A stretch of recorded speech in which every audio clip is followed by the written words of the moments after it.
Kitchen. Hello. Hey, everyone.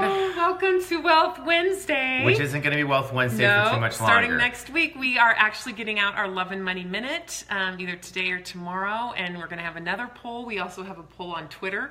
What do you want the name of our new Wealth Wednesday to be? As we said, Wealth Wednesday is a great name. However, we can't always do it on Wednesdays, so it's not... I should have thought about that in the first place. So much for marketing, huh? Yeah. Yeah, right. Who didn't get a marketing degree? This guy. That guy. No, just kidding. Well, you didn't either. I didn't either, so, okay. But we are so glad you joined us today. We're actually recording live from our home in Colorado Springs. Why are we at home? Well, our son, Cade, amazing young man, 14 years old, he came and he was like, Dad, my stomach kind of hurts on Sunday. And I'm like, well, you know, because I'm a dad. Just spit on it and growl. Let's just kind of take it easy and let me know if it gets worse. Well, by about noon, he was like, Dad, it still really hurts. And I'm like, oh, that's weird. So I gave him some medicine, and right around 6 o'clock, he says, Dad, it still really hurts. And so I had my sister-in-law, who's an amazing nurse, and my brother, who's an EMT and El Paso County Sheriff's deputy, come up and do an appendix test on him. And they were like, maybe. Well, anyways, Monday morning, we were in the ER at about 8:30, and we left that night around 8:30, and he was one appendix shy of everyone else in the car. So basically, he had an emergency appendectomy, and praise the Lord, it happened before it exploded, because the doctor said timing-wise, it was probably 2 or 3 hours after, later, it probably would have exploded. So praise the Lord for that. He is fine. I don't think they call it exploded, honey. I think they call it burst. I think it's ruptured. Oh, ruptured, yeah. Ruptured. I call it exploded because guess who didn't go to medical school?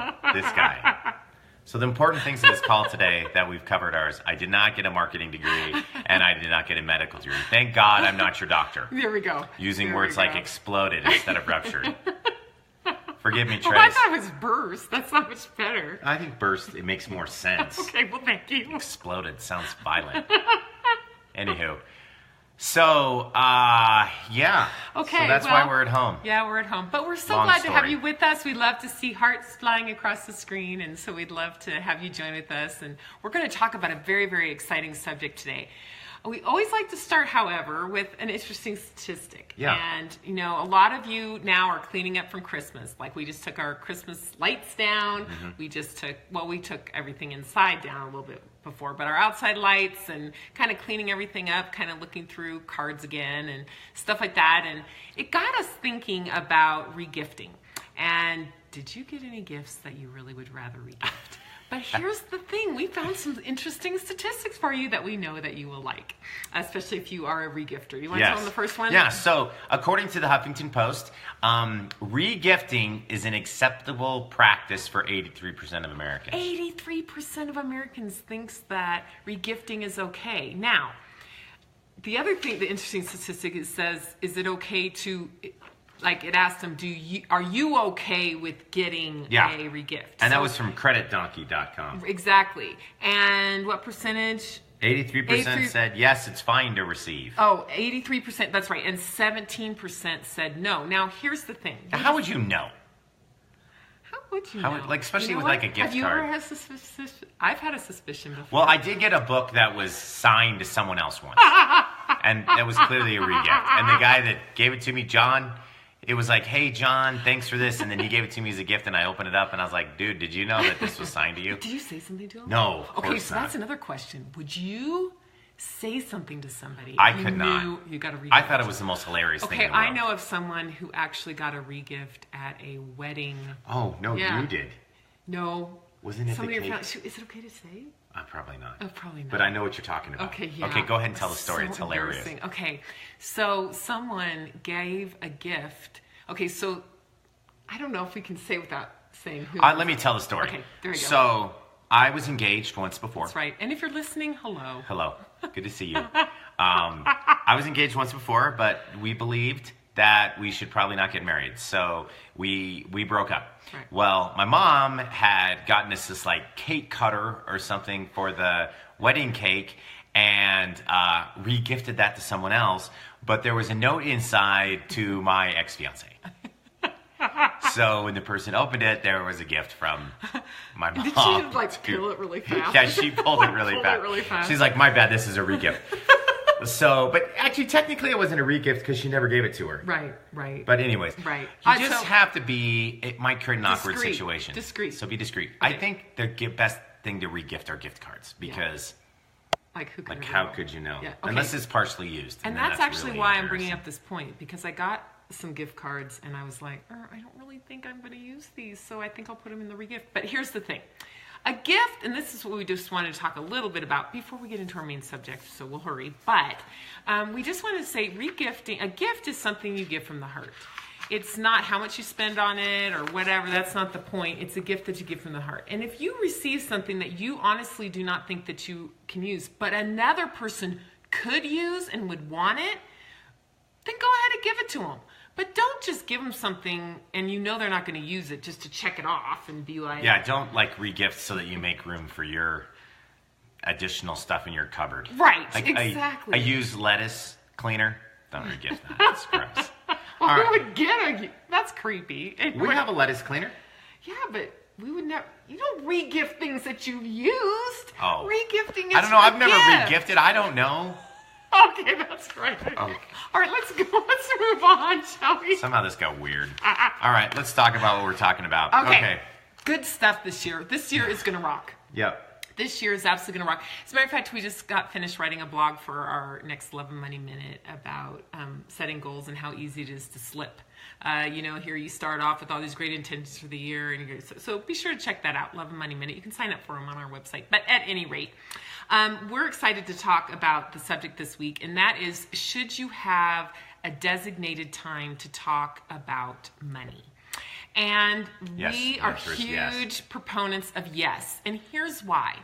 Money is one of those things that's can be very emotionally charged. Especially after the holidays. Oh, yeah. Because most of us are getting our bills for after Christmas. Right. And it's like maybe some of us spenders got caught up in this situation.